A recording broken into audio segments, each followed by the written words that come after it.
Vidhu bank के अंदर दाखिल तो हो गया था, लेकिन जब मैनेजर ने उससे पैसे निकालने के लिए कार्ड मांगा तो उसके पास कार्ड नहीं था। उसकी फतेहाल हालत देखकर मैनेजर को तो पहले ही गुस्सा आ रहा था और उसमें से विधु ने डिमांड रख दी थी कि वह फिंगरप्रिंट से पैसे निकालवाना चाहता था। लेकिन पानी तब सर से ऊपर से निकल गया जब उंगली मैच नहीं हुई।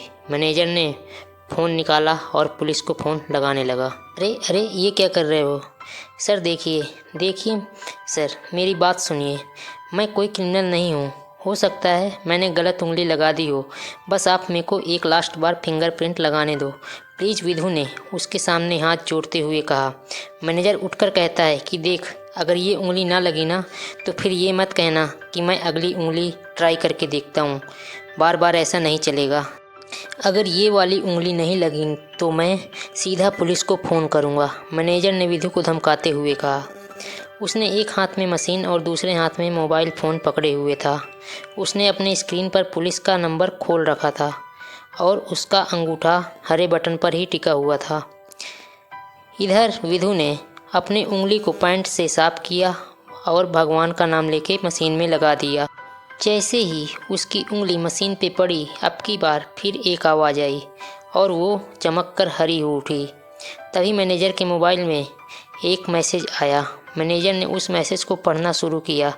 वेरिफिकेशन सक्सेसफुल, खाता 1, नाम विद्युत नुमानी, खाता नंबर 01104। जैसे ही मैनेजर ने मैसेज देखा तो उसकी आंखें फटी की फटी रह गई उस मशीन की लाइट को देखकर। इधर विधु की भी आंखें चमक आती। विधु उस हरी बत्ती को देखकर ही झूम उठा था और वो मैनेजर को वैसे ही घूर कर देखने लगा जैसे कुछ देर पहले मैनेजर उसे घूर कर देख रहा था। तभी मैनेजर ने अपने हाथ जोड़े और खिसिया कर बोला, सर प्लीज़ प्लीज़ मुझे माफ़ करना सर, मैं इस ब्रांच में नया हूँ और मुझे मालूम नहीं था कि आप कौन हो। मैं इस ब्रांच का मैनेजर शशिकांत वर्मा हूँ। अब प्लीज़ आगे भी मेरा ध्यान रखना सर, प्लीज़। Sorry sir.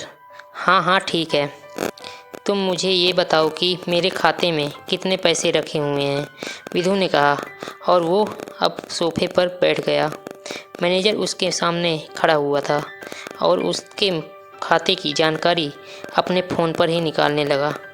उसने अपने फ़ोन पर ही कुछ इधर उधर उंगलियां चलाई और बोला, हो गया सर, आपके खाते में इस समय सर 90,80,70,000 रुपए रखे हुए हैं सर। शशिकांत के खुद के होश इतनी बड़ी रकम को देखकर उड़ गए थे। उसे विश्वास नहीं हो रहा था कि इस आदमी के खाते में इतना पैसा भी हो सकता था। विधु की उम्र देखकर तो यही लग रहा था कि उसकी उम्र 20 से 22 साल से ज़्यादा नहीं थी। ऐसे में अगर उसके खाते में इतना पैसा रखा हुआ था तो यह सच में एक बहुत बड़ी बात थी। शशिकांत अपने मन में यह सोच रहा था कि दुनिया के 99% लोग भी अपनी ज़िंदगी पूरी करने के बाद इसका 10% भी नहीं कमा पाते। लेकिन जब विधु ने अपने खाते की जानकारी सुनी तो वह दंग रह गया कि सच में उसके खाते में इतने पैसे थे और वह मुस्कुरा दिया। तभी मैनेजर ने बोला कि 1 मिनट सर, आपके खाते में और भी कुछ है। 10,000 किलो चांदी, एक विला, 100 सोने की ईंटें 2 किलो की हैं सर, और एक ऑडी कार और पिकासो की 3 पेंटिंग और 7 किलो की ईंटें 10 ठो, 20 हीरे हैं 24 कैरेट की और भी बहुत कुछ है सर, मैनेजर ने हाँफते हुए और अपने पसीने साफ करते हुए कहा। इतना धन देखने के बाद शशिकांत की आंखें तो बाहर ही निकल आई थी। उसने कभी विधु जितना अमीर आदमी नहीं देखा था। जितना ज़मीन और सोना पैसा उसके पास था, उसका 10% भी इस ब्रांच में किसी के पास नहीं था। ठीक है, चलो एक कार्ड दे दो मुझे तुम। जी जी जी सर, अभी ला रहा हूँ। शशिकांत अंदर गया और एक कार्ड देखने लगा। हालांकि विधु के हिसाब से कार्ड तो नहीं थे, इसलिए शशिकांत ने एक कार्ड को जो स्पेशल लोगों को बनाया कर जाता था उसे बनाकर दे दिया और बोला, हमारे पास सर यही कार्ड है और इससे अच्छा कार्ड नहीं है। सॉरी सर, विधु ने मुस्कुराते हुए कहा। कोई बात नहीं, और कार्ड लेकर वहाँ से जाने लगा। हालांकि मैनेजर उसे बाहर तक छोड़ने के लिए तो जाना चाहता था, लेकिन वहाँ पर भीड़ थी और वहाँ कोई कार्यकर्ता भी नहीं था, इसलिए मैनेजर ने विधु को अपने दफ्तर के बाहर छोड़ते हुए कहा, सर हो सके तो मुझे माफ़ कर देना। विधु ने कहा, चलो कोई नहीं, होता है। विधु वहाँ से जाने लगा। शशिकांत अपने दफ्तर में आकर काम करने लगा था। विधु जैसे ही बाहर जा रहा था, अचानक से यास्मीन की नज़र विधु पर पड़ गई और यास्मीन बोली, फटीचर पागल, तू फिर से यहाँ आग पर आ गया। यास्मीन ने तुरंत गार्ड को बुलाया और बोली कि चोर चोर। इतने में विधु उसे कहता है कि देखो, मैं कोई चोर नहीं हूँ और मेरे पास सुप्रीम कार्ड भी है। यास्मीन उसको देखती है और विधु से छीन लेती है और बोलती है, ये तुमने किसका कार्ड चुराया। हालांकि उसने विधु का नाम भी लिखा हुआ था, लेकिन यास्मीन ने कुछ नहीं देखा और ना ही यास्मीन को विधु का नाम पता था। यास्मीन ने तुरंत 100 नंबर डायल करके पुलिस को बुला लिया और बोली, यहाँ पर एक चोर घुस आया है, और गार्ड को बोला कि इसे अभी नीचे बैठा लो। तभी वहाँ पर 6 से 7 गार्ड आए और विधु को घुटनों के बल बैठा दिया। यहाँ पर सारे लोग इकट्ठे हो चुके थे और विधु को सब अजीब नज़रों से देखे जा रहे थे। यास्मीन भी विधु को चोर की नज़रों से देखे जा रही थी। तभी वहाँ पर अचानक से शशिकांत आया और बोला, क्या हुआ सर, आप ऐसे कैसे बैठे हैं, आपके साथ ये सब किसने किया। इससे पहले कि विधु कुछ बोलता, इतने में ही यास्मीन सफाई देते हुए कहती है कि सर ये एक चोर है और देखिए इसने किसी का कार्ड भी चुराया है। यास्मीन ने मैनेजर को कार्ड दिखाते हुए कहा। तभी मैनेजर वो कार्ड देखता है और बोलता है कि ये कार्ड इन्हीं का है, और यास्मीन को एक तरफ ले जाकर कहती है कि यह नुमानी फैमिली का एक बेटा है और इन्हीं की वजह से आज हमारी बैंक की शेयर इतनी महंगी है। अगर इन्होंने अपना सारा धन निकाल लिया तो बैंक को बहुत बड़ा नुकसान झेलना पड़ेगा और एक बार शेयर नीचे आ जाएगी, समझी। शशिकांत ने कहा, इस बंदे के पास इतना पैसा है कि अगर वो चाह ले तो यहाँ का पूरा एरिया खरीद सकता है, और तब भी उसके पैसों में कोई फ़र्क पड़ने वाला नहीं है। तुम्हें नौकरी के पहले ही कहा गया था कि यहाँ पर कितनी भी शाखाएं हैं, उनमें से नुमानी फैमिली की शाखा सबसे बड़ी है। यास्मीन यह सुनकर तुरंत रोने लगी और शशिकांत से कहती है कि सर मुझे नहीं पता था कि यह नाम नुमानी फैमिली से है, और मैनेजर ने अपना सर पकड़ लिया।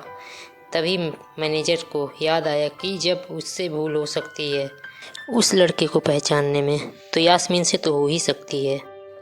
विधु कभी उन दोनों को देख रहा था तो कभी अपने आसपास खड़े लोगों को देख रहा था। शशिकांत ने यास्मीन से गुस्से में कहा कि सबसे पहले तो तुम पुलिस को फ़ोन करो और उनसे कहो कि हम लोगों से गलती हो गई थी। उसके बाद उनसे माफ़ी मांगो। अगर उन्होंने तुम्हें माफ़ कर दिया तो समझो तुम्हारी किस्मत, वरना समझ लेना कि तुम्हारी नौकरी चली गई। शशिकांत ने इतना कहा और दौड़कर विधु के पास आकर खड़ा हो गया। इधर यास्मीन अभी भी वहीं खड़ी थी। अभी अभी जो शशिकांत उसे बता कर गया था वो यास्मीन पचा नहीं पा रही थी। इसके यास्मीन को लग रहा था कि इसमें उसकी कोई गलती नहीं थी, लेकिन इसमें उनकी कोई सुनने वाला नहीं था। बैंक एक चीज़ छोटी सी मैनेजर के चक्कर में अपना सबसे बड़ा कस्टमर को छोड़ देने वाला नहीं था। अब मेरे पास और कोई रास्ता नहीं बचा है, यास्मीन ने निराश होकर अपने आप से कहा, और फिर अपनी जेब से फ़ोन निकालकर पुलिस थाने में फ़ोन लगाई। जैसे ही उसका फ़ोन उठा तो यास्मीन ने कहा कि उससे गलती हो गई। असल में जिस लड़के को वो चोर बोल रही थी वो चोर नहीं बल्कि शहर के सबसे बड़े रईस का बेटा था।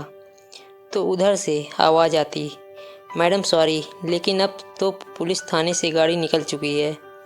अब जो भी कहना है वहाँ इंस्पेक्टर साहब से कह देना। और उस पुलिस वाले ने फ़ोन काट दिया। मर गए, यास्मीन ने अपने आप से निराश होकर कहा। उसके हाथ थर थर काँप रहे थे। उसे समझ नहीं आ रहा था कि वह अब क्या करे। अब उसके पास विधु से माफ़ी मांगने के सिवा कोई चारा नहीं था। लेकिन विधु सर ने मुझे माफ़ नहीं किया तो। यास्मीन ने विधु की तरफ देखा तो उसने देखा कि विधु उसी को देख रहा था। यास्मीन तुरंत विधु के पास गई और बोली कि मुझे माफ़ कर दीजिए सर, मुझे आपको हर्ट नहीं करना चाहिए था, लेकिन मैंने जो कुछ भी किया वो बैंक की सेफ्टी के लिए किया। यास्मीन ने किरकिराते हुए कहा और नीचे देखने लगी।